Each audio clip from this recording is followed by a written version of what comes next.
Drama berjudul Susuk Rupawan dengan 8 episod telah bermula pada 7 Januari 2026 setiap Isnin hingga Khamis.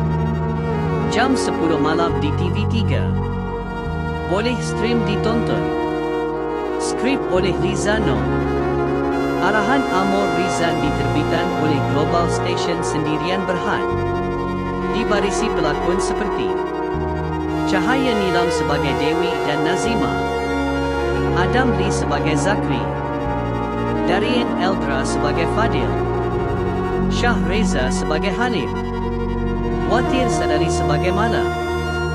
Drama Susuk Rupawan mengisahkan Dewi, seorang penari tradisional yang berpindah ke Kuala Lumpur untuk membalas dendam terhadap seorang tokoh korporat yang pernah merogolnya.